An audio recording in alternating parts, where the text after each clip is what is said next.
I'm Paula Goldman. I lead a new entity as part of Omidyar network called the Tech and Society Solutions Lab.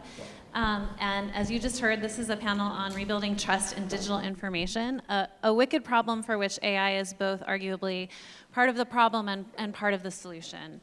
And it's around, I don't know, it's like 2:30. It's kind of the nadir of the day. A couple people just went to go take naps. So all of you hardcore people that are left here, you're in for the best, most memorable, just like the best AI panel you've ever heard. So get ready. Thank you. So we have an amazing opportunity today because it's pretty rare that we have representatives of lots of different platforms and big companies, and you can sort of hear their different takes side by side on the same issue. As I was thinking about today's panel this morning, and I, out of curiosity, went to trends.google.com, which any of you that have your phone in front of can go do, and I looked at the term fake news. I was just curious, like, how long has that term been in circulation? So I'm wondering, can any of you guess, like, when that term started taking off? Yes. No cheating. Yeah, tell me. I'm sorry? Printing press. So unfortunately, Google data only goes back about 14 years. But the term was like basically non-existent, hit an inflection point around October, November of 2016. What happened then? The election in the United States, and then took a huge skyrocketing in the sort of late winter, early spring of this year, around the Cambridge Analytica scandal. So it's a pretty new term, and while arguably people have been trying to game the online information ecosystem for quite some time, I think our awareness of it and its consequences has just skyrocketed recently. And while the problem is very clear to us, or maybe not, we'll hear from the panelists, the solutions are very challenging, right? Because when we talk about rebuilding trust, who defines what is trustworthy? Is the idea of neutrality even possible? And how do you determine the best signals of what quality is within the information ecosystem? I'll just say one more thing before we turn it over to the panelists, which is, for us, this is sort of a personal issue at Omidyar Network. For those of you who don't know us, we were founded by Pierre Omidyar, the founder of eBay, around 12 years ago, and we came out of this sort of utopianism of Internet 1.0 and we've spent 12 years investing against a thesis that using technology to connect people was going to lead to all kinds of wonderful things, and it has. And it's also led to some complicated things, and the solutions are very, very challenging. And so this is an area in which we are actively trying to invest and co-create solutions.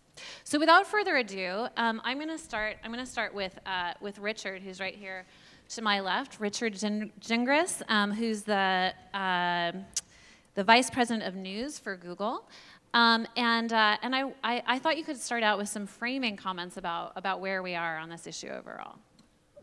Thank you very much. I'm glad to be here with you all today. I'm glad to see that at least some of the people who left to take a nap came back. Really appreciate that. Obviously, we're here today to talk about important issues of AI, of machine learning, I think the general state of society, for that matter. And I think there's been a lot of discussion, speculation about, well, how did this all happen? Is it because of the tech companies? Is it because of social networks? Is it because of populist politicians? What I thought I would do is just get across a couple of key fundamentals that I think are absolutely crucial to begin to understand the problems we're facing, much less try to find solutions for them.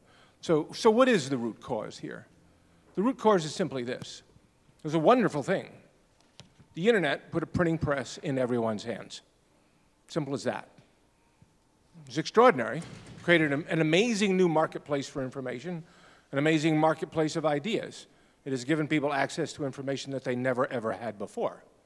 But as those of us who support the First Amendment and free expression realize is that you also have to support the fact that people will say things that you may not like or agree with.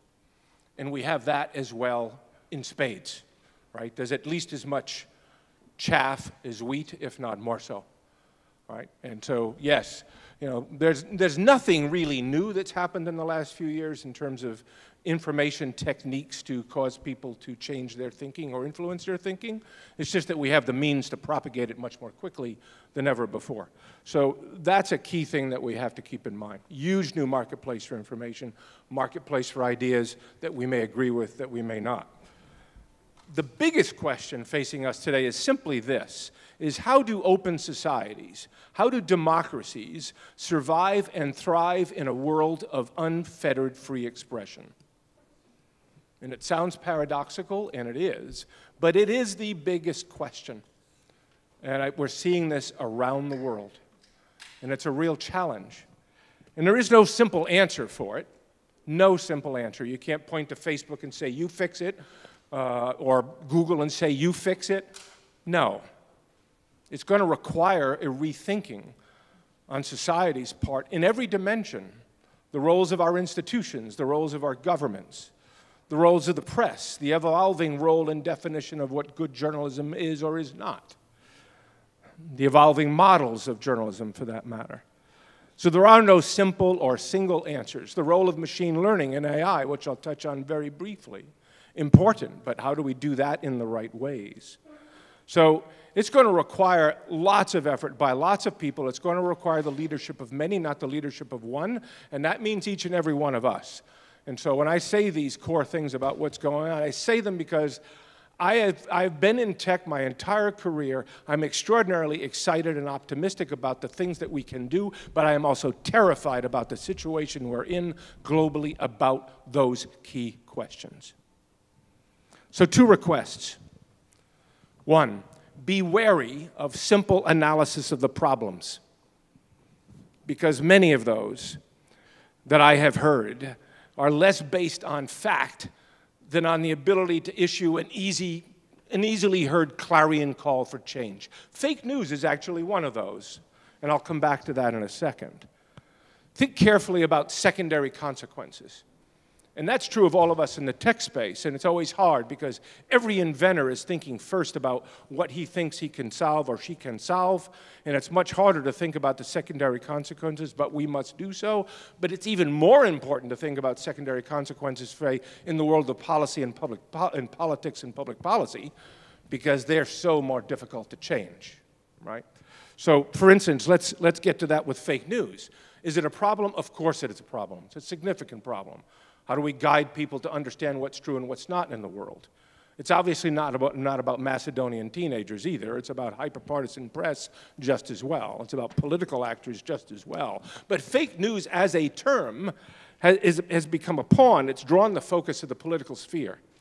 And yes, there are very well-intentioned people looking at it, as they should.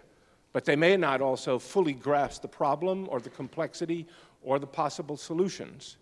And so far, everything I have seen ends up in one way or another constraining free expression itself, right? And that's hugely problematic. And there are indeed also forces at play looking to leverage the situation with, I would say, less than principled objectives. So I'm going to give you just one quick example that I ran into. I had to testify before the British Parliament. Bucket list, never thought I'd have to do that. And there are a couple of key points I wanted to get across in response to a question, largely about, for instance, Google search surfacing, quotes, fake news. And I said, you have to recognize something, that Google search is a search tool. It's a tool that you should be able to use to find anything that's findable in the corpus of legal expression, including the dark corners of expression. In fact, it's important in a society to understand what's going on in the dark corners of expression. It's important for journalists to understand what's going on in the dark corners of expression. So be careful what you ask a search engine to do, right? And whereas it is our job to surface the most authoritative information, we will let you find anything. If you do a search, and this is what I said, and I said, here's an example. If you do a search for peach pits as a cure for cancer, you will find documents that say indeed they do. And maybe people who will sell you the powder. because it just so happens there doesn't happen to be a fresh article from the New York Times or the New England Journal of Medicine saying, oh, they don't, right? Which is why we helped enable the fact-check ecosystem, these independent modules from third parties that maybe we can pop up in context. The next morning, in the London tabloid The Sun, owned by News Corp, out of Australia, Rupert Murdoch's company, had a story the contents of the story was barely longer than the headline. The headline read, Google executive admits to directing users to false cancer cures. Right? Now, what might have been the motivation beyond that? I don't think it was really to educate the citizenry about the nature of Google search. Right? So we have to be very, very careful about what's going on out there as we tend to look and address these problems. So at Google, just one closing point about ML. I mean, we're using, obviously, we tend to use ML more as the term, all over search, all over news. We just launched a brand new Google News that is just fully done through machine learning. And we're proud of it. There's a lot of good work we're doing. But here, too, we have to understand our principles, understand our focus, understand our philosophy. You know, I always think, like with Google search, you know, we're very good at giving people answers. If you ask how tall Jim Comey is, we'll tell you he's 6'8". Right? But on so many questions, on so many issues, on so many news stories, there is no single answer. And so the philosophy that we try to adhere to is this, is how do we give our users the tools and information they need in an assiduously apolitical way to form their own critical thinking and hopefully come to a more informed conclusion, to hopefully be able to be a better citizen in what we hope will continue to be open societies and open democracies. Thanks. That was great, and I'm sure people are searching about what peach pits truly do for our ills.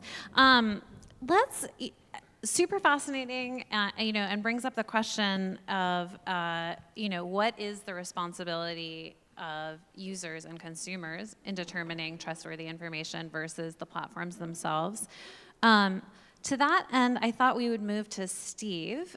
Steve Crown, who's VP and Deputy General Counsel of Microsoft, and doing all kinds of fascinating work with integrating human rights into product design and whatnot, and also interesting stuff on Bing and thinking about this question about signals.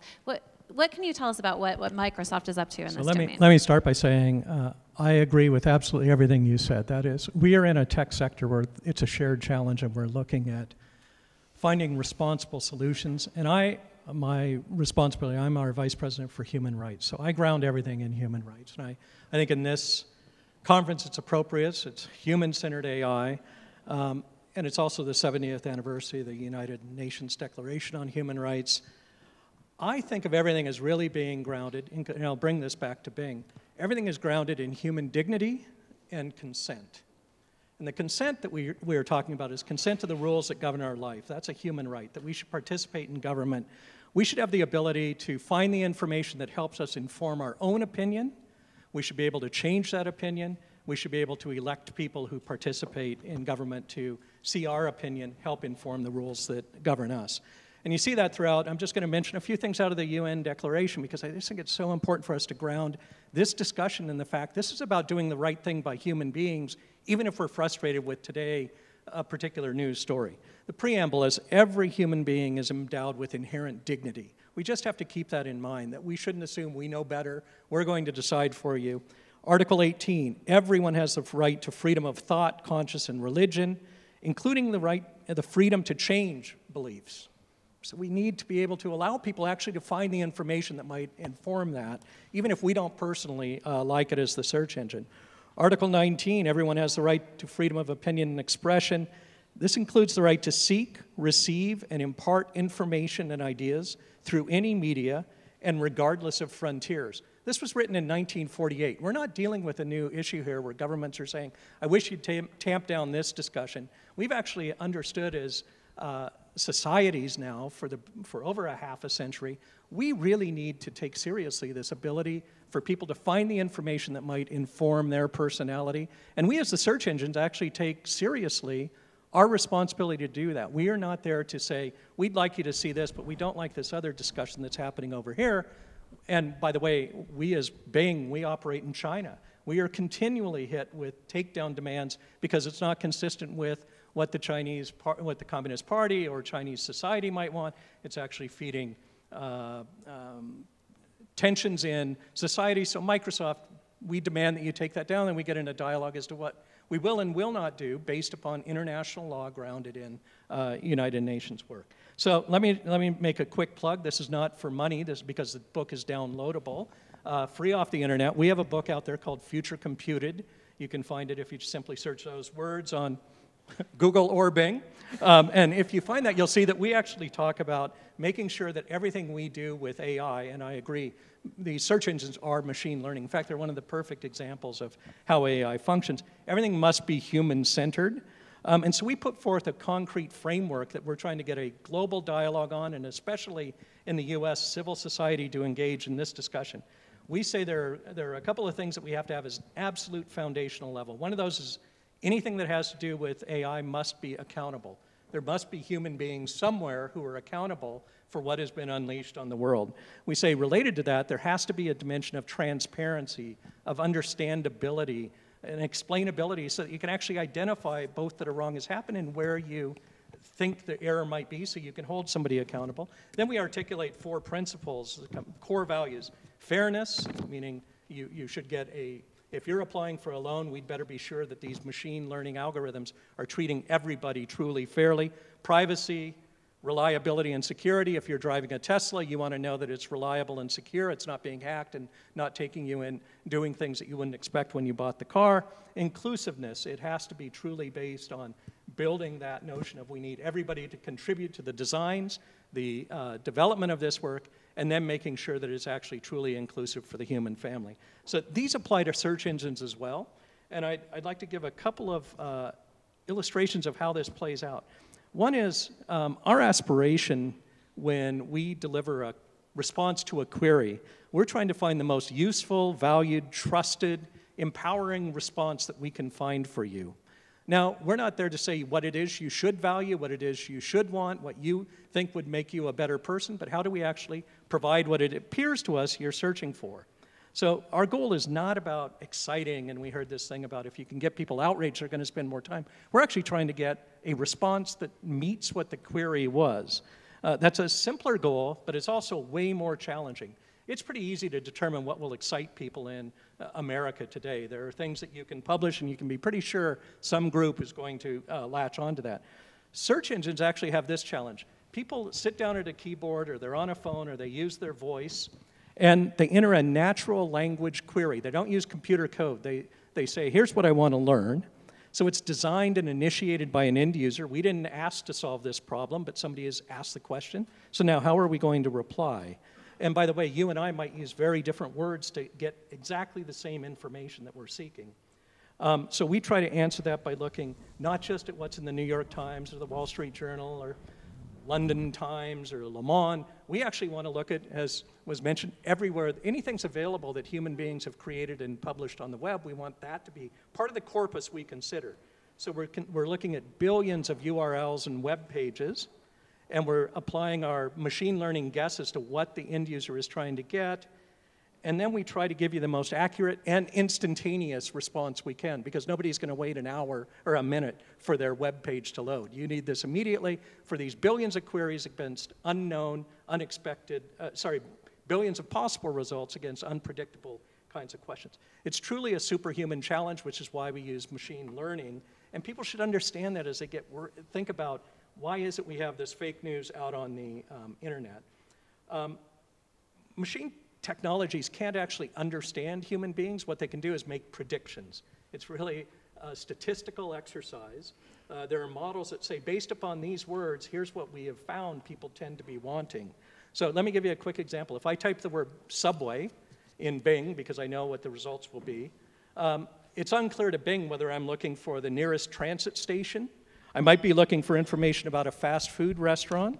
Maybe I want the history of subways around the world. How did these come about? Generally, any search engine is going to look for 2 things in the first instance, and then there'll be lots of other things they do to wait and decide what shows on page 1 of the results. But it's going to be, does it appear responsive to the query as best we use a model to determine what an end user was looking for. And then an authority ranking. Is this actually something we think is probably, again, statistically likely to be a responsible response? But we might also suggest, because we know that people are inartful in the way they make a query, we'll do suggested searches. So I do know that if I search for Subway on Bing within the last month, it would generate suggestions like menu. So searching for Subway, I get suggestions like, do I want to look for menu, specials, coupons, nutrition, catering, wraps? So the algorithms determine that most of us are not actually scientifically interested or looking for underground transport. Most often, statistically, people want the other. That's what we try to generate. So now let me talk about a couple challenges, then I'll wind down. One of those is determining real. I talked a little bit about authority. What is real versus intentionally false information, which is now, I feel, something that people are really sensing is polluting the way they can use the search engines. I want to be very clear that intentionally false information is not incorrect information. So I've been at conferences before where people said, you know, the reporting on the weapons of mass destruction in Iraq, that was fake news. Classic example of fake news. And my view, that was not fake news. That was incorrect reporting, but people actually apologetically issued retractions and corrections to the record saying, hey, that's what we thought using our best ability, but it turns out we're wrong, and that's fine. I'm getting at this thing of often very politically motivated, intentionally false information. There's a paper I'll recommend that as part of the World Economic Forum, I was part of a group and we published it out of New York University on this topic of what are some of the things the search engines can do, because I don't have a lot of time to talk about that. I will mention one problem that is just starting to get attention, and again, we published something on this, a colleague did, and that is a thing called data voids. It turns out that some of the stuff that gets the ugliest content out on the internet is things like, I'll just give you two queries, black on white crime or white on black crime.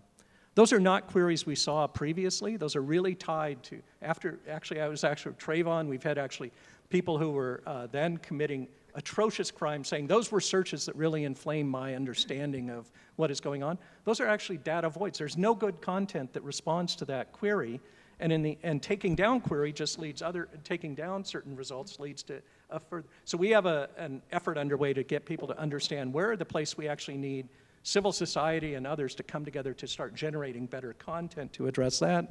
And then my last one is to make sure as we talk about all these, we really think about if there are rules we want to impose, how do those respect international human rights and how do they affect the discussions we have to have in China and in Russia and around the world. So a couple of things that we're doing. We too have fact check. This is an open source means by which people can, for a given set of, for a given response or a page, people using open source can use a schema by which they challenge the fact and provide some detail. So we're helping to inform our end users to make more reasonable and responsible uses of data that's there. We fund public safety announcements. These can be you know that we often have search advertising. This is a case where the company puts money in the hands of civil society or others and say, for these really ugly queries or these things about joining a terrorist group, why don't you have advertising that addresses the apparent concern so that we can do some of these things. All of these are not undermining human rights. We think they're deeply respectful of human rights, but they're a way we need to start working more cooperatively, both industry and society. Those are my comments. Thank you. That was super fascinating. So, and what's interesting here is, you know, way back in internet history, the platforms were sort of given a pass on this question of content moderation. And this notion, you know, we've heard a couple of times now already on this panel, this question of like, it's not, or an articulation of the notion, it's not our job to censor. In fact, it would be very dangerous to censor. And at the same time, the complexity of what happens, for example, you mentioned data voids, you know, so if you search for black on white crime, there's an active group of people that are trying to game that search result so that you see more and more extreme information get radicalized and whatnot. And so maintaining the stance of this question of like, whose responsibility is it the responsibility of the platforms to actively countermeasure that kind of stuff, becomes increasingly complex. And I think it's this active question that's on everyone's mind is how best to find the right balance and answer to that question, because any action has an equal, complexity associated with it.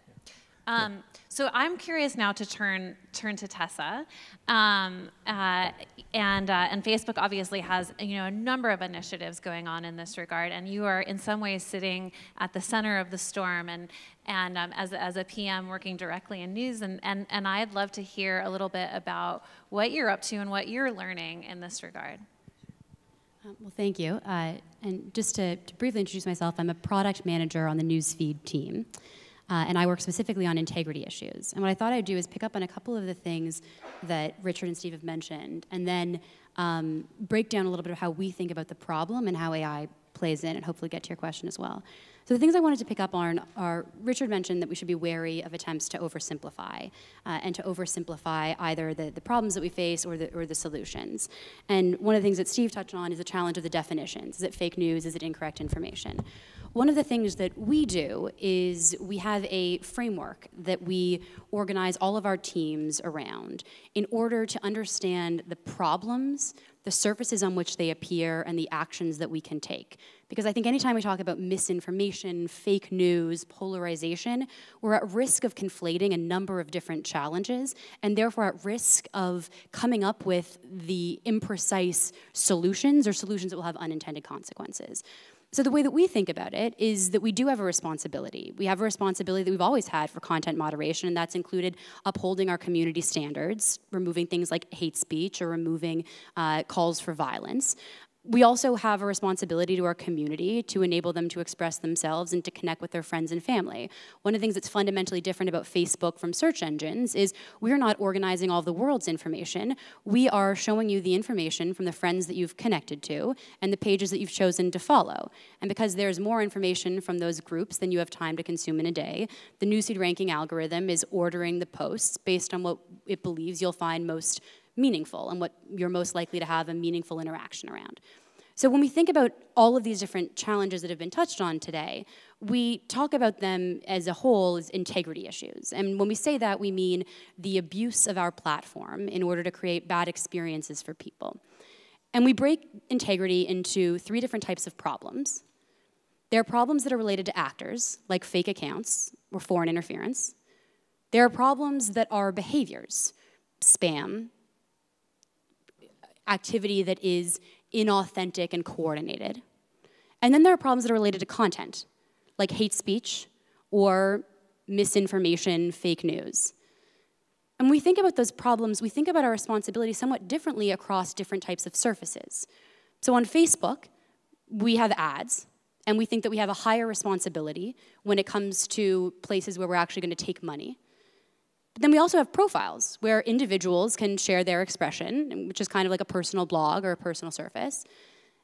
And those are kind of the 2 extremes between which there's a whole range of surfaces like newsfeed, which is just organizing the information from your friends and family, but is organizing it in a certain order, and therefore the things that it organizes at the top you're more likely to see versus the things that are organized at the bottom. And we also have our own search projects where we're surfacing search results based on people's queries. And as we see it, our responsibility varies. When it comes down to ads, we're not going to take money for a lot of things. But those same things you could post on your individual profile, and we wouldn't remove it. But maybe, depending on what it is, it would get less distribution in newsfeed. And so then it comes to the third part of the framework. We've talked about the problems, the surfaces, and the third is the actions. We have 3 different actions. One is that we remove content and actors, and we remove them if they violate our community standards. We shared recently more detail about our community standards and transparency report about our ability to enforce it, where we're doing well and where we're doing less well, and how AI and other things play in. Things that violate our community standards, I mentioned hate speech, calls for violence, fake accounts. There's a lot of information that doesn't violate our community standards because of the tensions around freedom of expression and human rights, dignity. And for those things, there are some cases where we think, okay, this doesn't violate our community standards, so we're not going to remove it from the platform. But it also doesn't align with the values that we have or the feedback that we get from our community.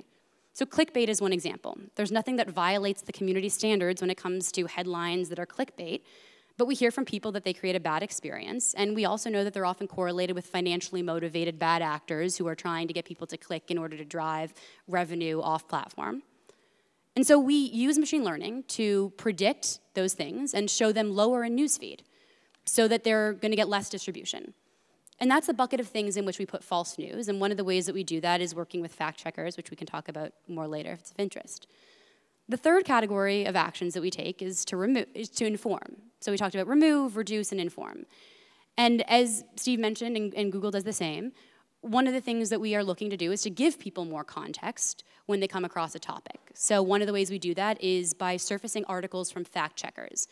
Say your friend, people often describe this as their crazy uncle.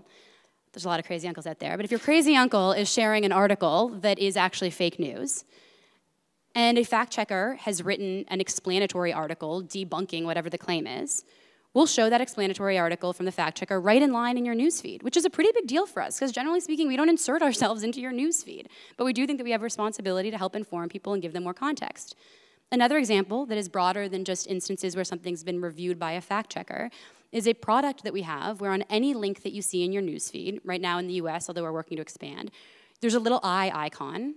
And if you click on it, you'll see information about the publisher who shared it, other articles they've written, other things from the author, and we're working constantly to get feedback from people to think about what else might be helpful to see in that unit.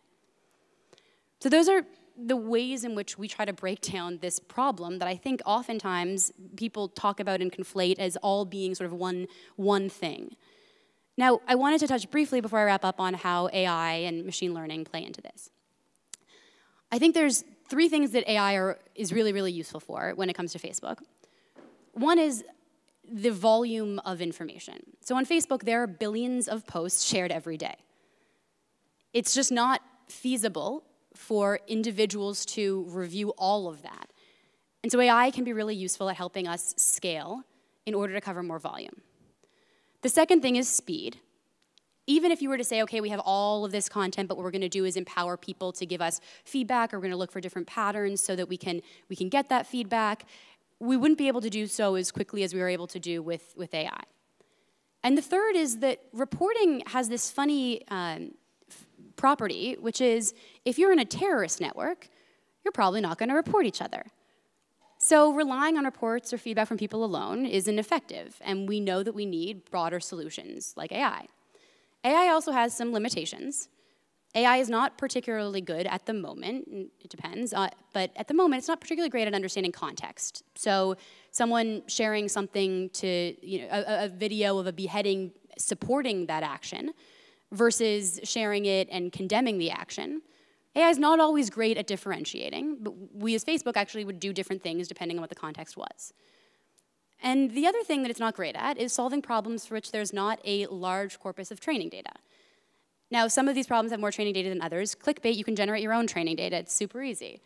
Fake news, to generate training data, you have to define what's true and what's false, and there are a lot of responsibility questions and human rights questions that are therefore implicated. But even on more obvious problems that might seem easier, might seem like they have a lot of training data, actually developing that training data in some of the languages in which we have communities is really hard. So what I think AI is useful for is solving the problems that it can solve on its own, but in other problems, helping to surface content or actors or accounts or whatever it might be for human review. So just to share a couple of stats, we shared recently this transparency report that I mentioned around our community standards. When it comes to fake accounts, in Q1, the first quarter of the year, we deleted 583 million fake accounts. Most of those were identified by AI within a few minutes of creation. On the flip side, hate speech. In the first quarter of the year, the number of posts that were deleted were in the low millions.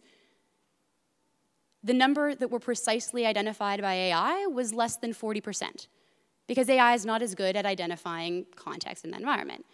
And that's why I think that we're going to continue to have to understand how we can evolve artificial intelligence and other solutions, but we also can't use the actual human element of human review, human principles, and human enforcement. Super interesting distinction, thank you. So We definitely want to hear from Sally, who in many ways was ahead of this curve before a lot of other people got into this. I also think as we're listening, one thing to keep in mind is, like, I think it's inarguable that there has been a massive increase in sophistication by the platforms of different tools to combat these problems as they've become more and more visible over the past few years.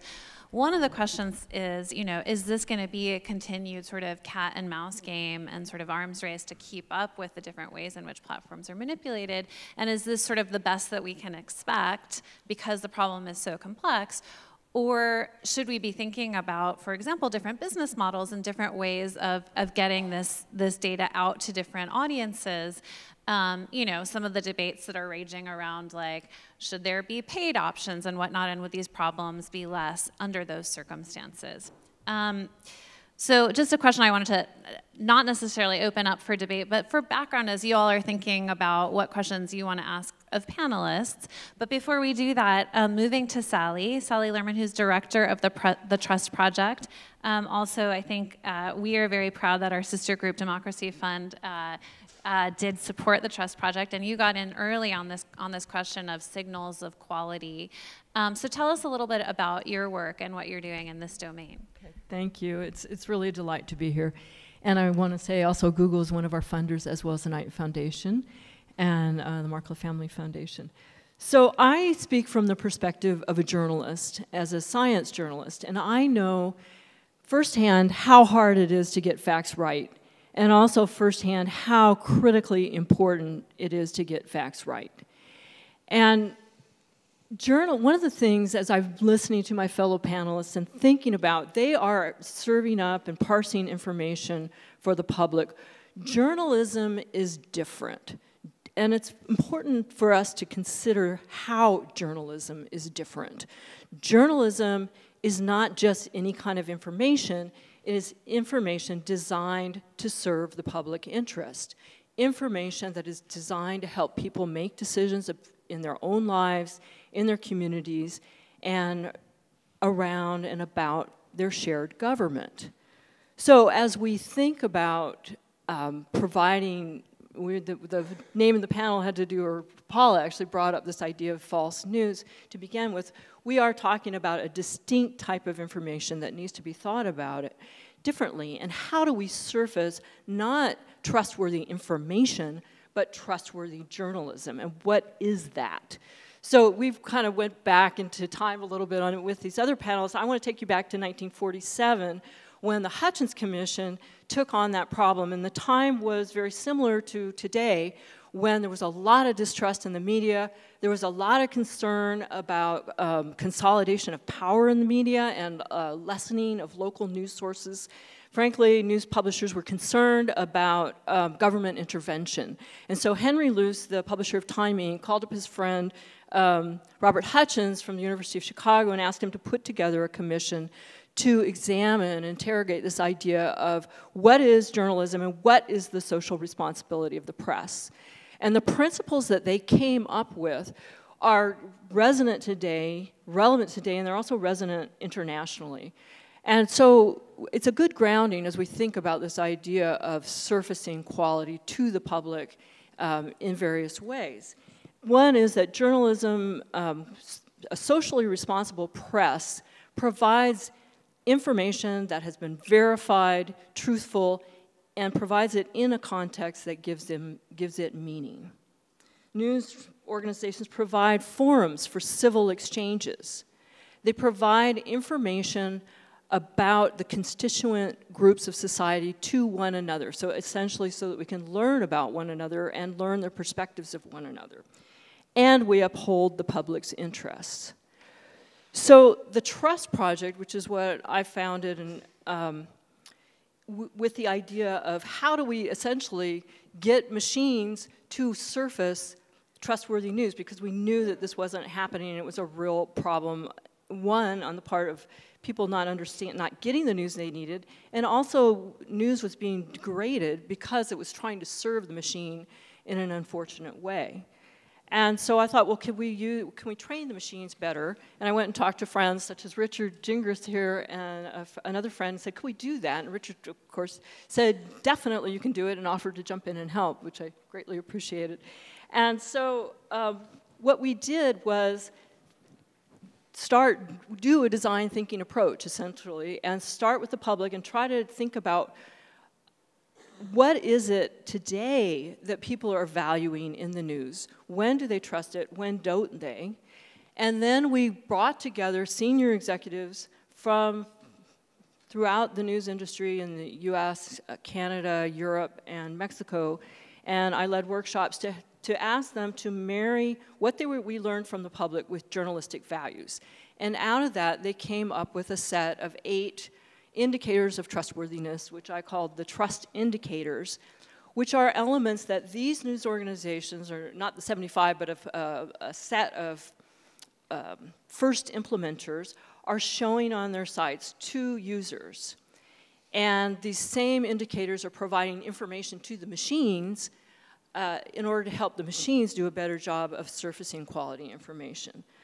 So actually, if I can see that, I can show the slide now. What you're seeing on our first set of sites, so it's dozens of news sites right now in US, Canada, and Europe, are showing these trust indicators. And they look different on each page, but essentially what they do is up here at the top, we have La Repubblica and the Globe and Mail showing the principles and standards behind the news they produce. So what is their commitment to ethics? What is their commitment to providing or listening to voices across the spectrum of the public? What is their commitment to making corrections when they make mistakes, like we all do? Who owns them? Who funds them? When were they founded? There's also information there you can see on the Trinity Mirror and Mike.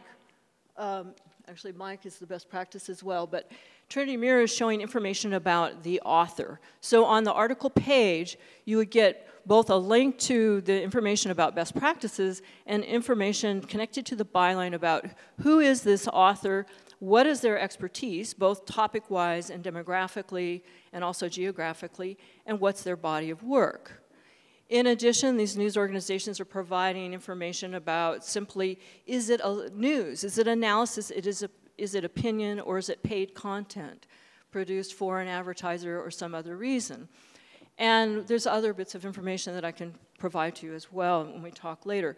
But essentially, the main point that I want to bring out here is here are news organizations basically bringing those Hutchins Commission principles to life and providing the information to help people assess what they're looking at and make their own decisions about what they want to trust and what not trust, and then ultimately provide those machines the information that they need so that Google and Facebook and Twitter and Bing can all surface quality, trustworthy information. And all these companies sitting here with me today, or all these folks representing companies sitting with me here today, are participating and showing the trust indicators or using them in various ways.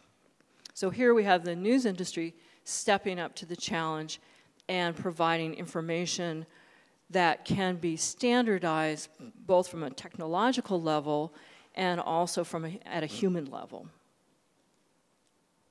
Awesome. Super helpful, and super helpful compliment, because, you know, again, I think we can hear about what's going on within the platforms and the different tools that they're implementing. This is an all hands on deck kind of problem, and I think every sector needs to get involved with it. So really, really excited to hear about that. Let's get some questions from you all. This has been such an interesting, rich discussion. What questions do you guys have of the panelists up here? There's a microphone. Yeah.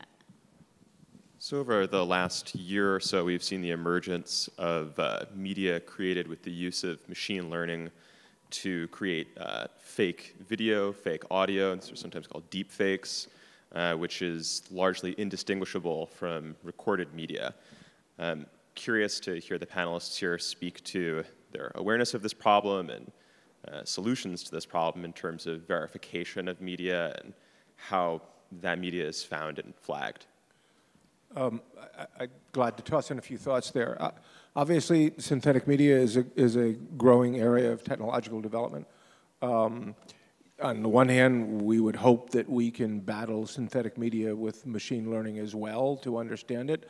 But I actually, and many of us, start with the presumption that we may not be able to, or we may not be able to quickly enough, which to me is what raises the core importance of provenance. Where did this come from? Who's propagating this?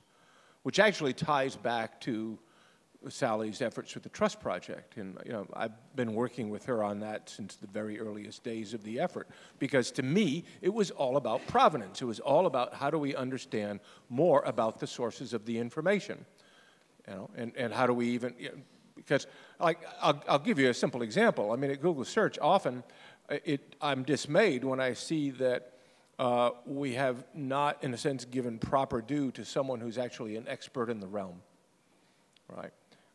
And there may be fresher articles, but you want to give the nod to where there's true expertise. So how do you determine that? You don't want people obviously deciding, oh, he's good, he's bad, she's good, so on and so forth. We need signals. If you're going to express yourself, then express more that might help us understand why what you're saying, doing, producing, or propagating, why we should treat you with associated respect. I fully respect the fact that we have anonymity on the web, and I wouldn't want to take that away. But I think in matters that count, I always go back to that old phrase, own your own words. And so to the extent that we can understand the provenance of the information, how it's propagated, I think is probably ultimately the only way we'll truly effectively deal with fake media, particularly in real time. I just want to jump in on one thing. So I agree with Richard. I do think we're a little bit at risk sitting here in Silicon Valley of falling in love with the future problem and not focused enough on the real world impact that's happening today. I'm a lot more worried about current cheap fakes than the future deep fakes. Not to say that deep fake isn't a concern that we're investing in, but today you can have a photo that's simply taken out of context in another country that can be used to provoke real world harm. You can have a cheap article that cost a few dollars to create on a fake website that can really mislead people. And I do think that we just need to stay true to the data and the prevalence of what people are actually seeing and where the current problems are without ignoring the future challenges and getting ahead of them. Fair point. Can I just jump in? I want to just give a shout out as a resource to First Draft News, because they're doing excellent work right now on the cheaper fakes, the more immediate fakes, and are also, I'm sure, looking at this bigger problem and helping regular folks understand when they're seeing a fake, and also helping journalists know whether user-generated content that they're seeing is actually usable or it's something that's made up. Fabulous. Let's move on to another question. Yeah. Sure. I'll be fine. Okay. So the question that I have really is that most of you avoided the problem we have in the conflict with the profit motive. So if I look at Google News, for example, the news that it presents to me should be generally in my comfort bubble for me to check through to it. And as a result, you have a bias to give me biased information if you understand me fully. Typically, on the other side, if I look at Facebook, and I'll just use two examples to keep my question short, a big problem we've had has been because of the fact that you can understand users so well that you can give them micro-targeting capability that in turn generates that additional dollar of ad revenue that allows a unique ad to be placed. So while I think that it's fantastic to hear about all the great stuff that's going on, I think that there's a fundamental conflict or tension between the profit potential and what you do. And I'm really curious, with all well-meaning, how you address that and how you create that balance. No, it's a fair question, and I'll give you what I hope is an equally fair answer to it on both points, on profit, and in a sense, I think on what you're probably suggesting is the notion of echo chambers. So two things. One, and again, I think it's up to us to be more communicative about what we do. For instance, Google search is not personalized, I get distressed, actually. I'm not saying you suggested it was, but I encounter lots of people who think Google search is personalized. It's localized. If you search for a restaurant now, you don't have to tell us Palo Alto. We'll find you a Palo Alto restaurant. And if you asked us a question and It could have been interpreted two ways, and we understand what you clicked on such that we can disambiguate that. We'll reflect that possibly in the future. But we don't personalize search. We're not tuning the results to what we think you believe or what you're interested in. Or what your search history was? No. No, no, no. I mean, I think that's an extraordinarily important point.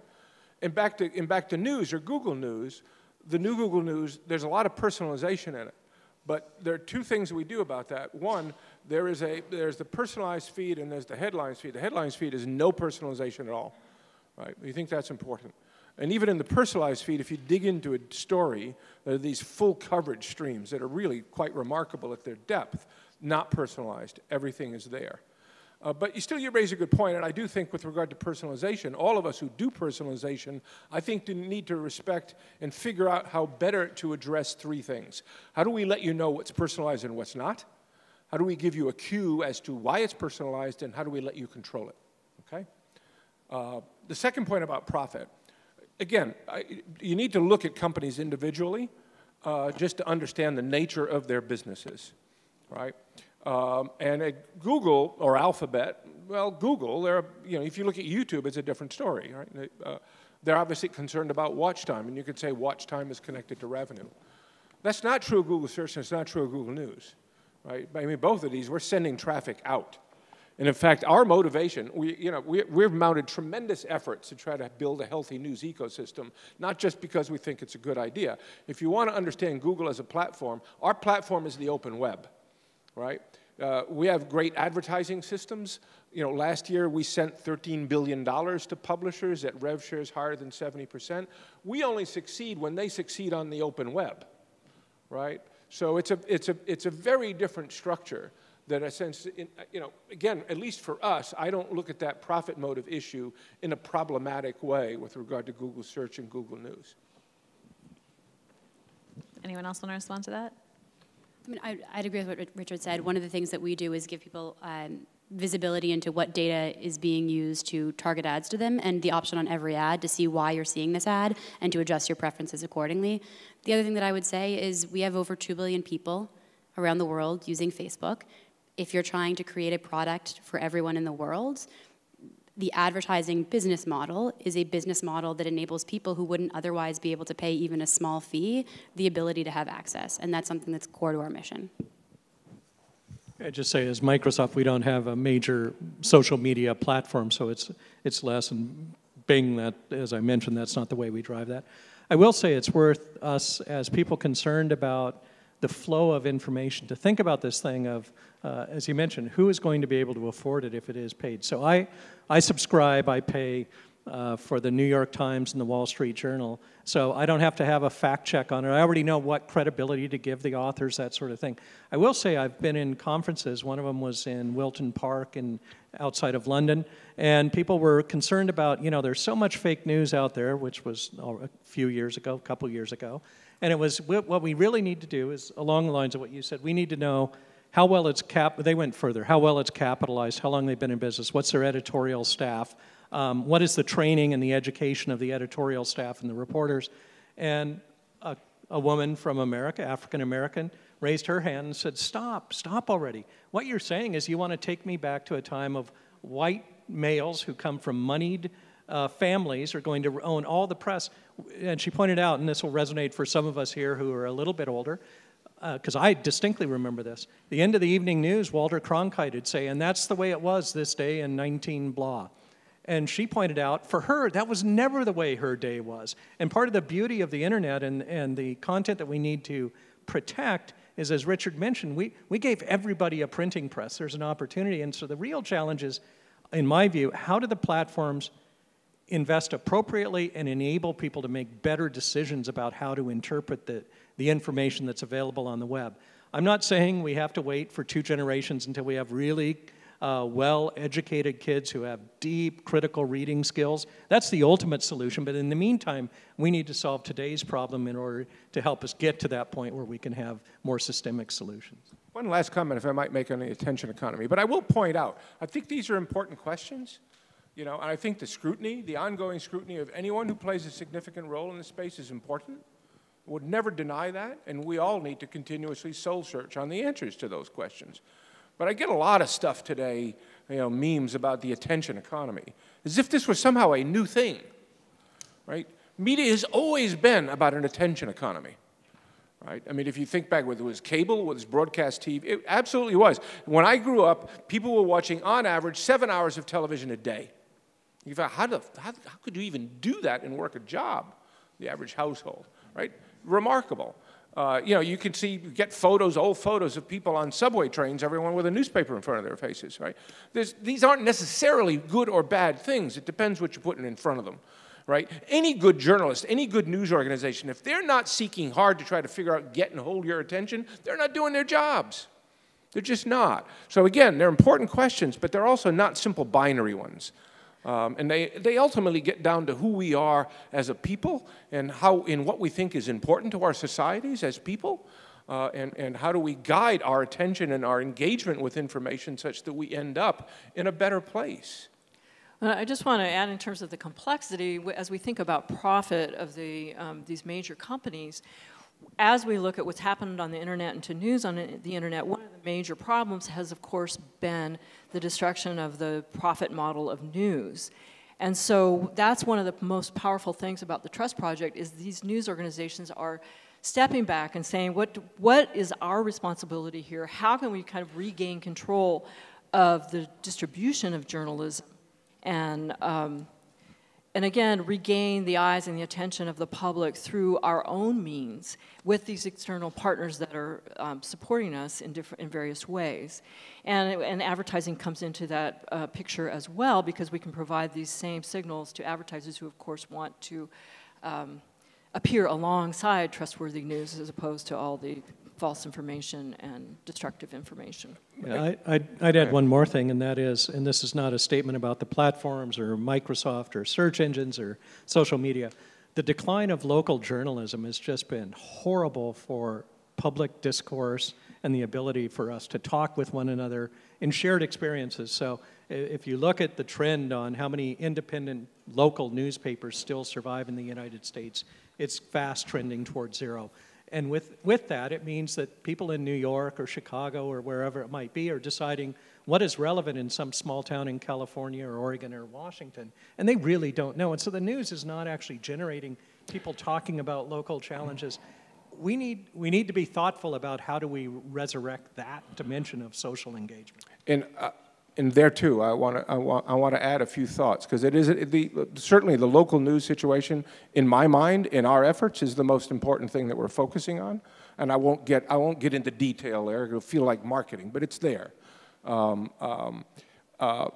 too, there are misunderstandings. There's like, oh, the internet or Google destroyed the new model for news, right? It's really not the case. Again, the internet. Well, actually, the internet did, because the internet created a vast marketplace for information and services, and it changed user behaviors. But just think about it this way. When I was a 16-year-old kid and my dad wanted to buy me a used car, where did he go? The classifieds of the local newspaper. When I got out of college and needed a job in Washington, D.C., I went to the Washington Post. When my mom wanted a recipe for Sunday dinner, she went to the local newspaper. What do you do today? What do any of us do today? Do we do those things? No. You go to Craigslist, or you go to Monster.com, or their equivalents in other countries. You go to, Epicurious, so on and so forth. The behaviors have changed. The behaviors have changed. The modern American newspaper was a phenomenon, an accident of media distribution history that started with the disruption of television and began to end with cable and then the internet, right? Those newspaper chains, just to be true, they were in the advertising business. They had extraordinary advertising businesses. And yes, they cross-subsidized news. And now that's no longer happening. I think the good thing that we're seeing is, out of the smoke of disruption, we are seeing seedlings of success there as well. Look at Berkeley Sides in Berkeley. Look at Bristol Cable in Bristol, England. I can come up with dozens. Locally generated organizations who are focusing on news and on just news. Village Media in Eastern Canada, who has profitable, successful operations in 9 cities between the size of 30 and 300,000 people, right? And he sells local advertising. He hasn't even gone to memberships yet. We're seeing great potential there. And the beauty of it, in my own mind, is that they are actually focused on news, and the news that communities need. And that people are supporting with their memberships. then they're supporting it because they believe in the mission of the organization. So I do think it's a serious, serious problem, but I think there's a great hope there as well. But here, too, we have to be very careful about a simplistic analysis of how and why it happened, because, you know, and I did a Medium article on this recently, is because we can't possibly effectively think out the future of news if it's based on a broken understanding of the past. And we have to, you know, all media models, by the way, are entirely based on underlying modes of distribution. The internet made distribution extraordinarily cheap and changed media models forever. Sorry. No, that's fine. We need to wrap up. I do think it's important. I think that's a very important takeaway, right? It's important not to have sort of simplistic black and white, here's the villain, here's the savior models of what's going on. All the same, I also think we cannot deny that when you talk about the attention crisis, when you talk about the crisis of trust in information, or the crisis in journalism, that the internet has done a huge amount to accelerate that, and that the companies represented here are part of that, also part of the solution. So I think, you know, we heard here a variety of perspectives on that. We heard a variety of perspectives on what the different pieces of that equation are, whether it's signals or support for local journalism. It's clear that all of our collective efforts, that this problem's not going away, that the solutions that we have today are going to be inadequate for the problems that are arising next week. But at a minimum, at least we're all focused on it right now in a way that we weren't 2 or 3 years ago, and I think can act collectively to try to stem the tide. So with that, I want to thank all of the panelists and also the audience for your fantastic questions and your attention. And I did not see anyone sleeping, which is awesome. And thank you again.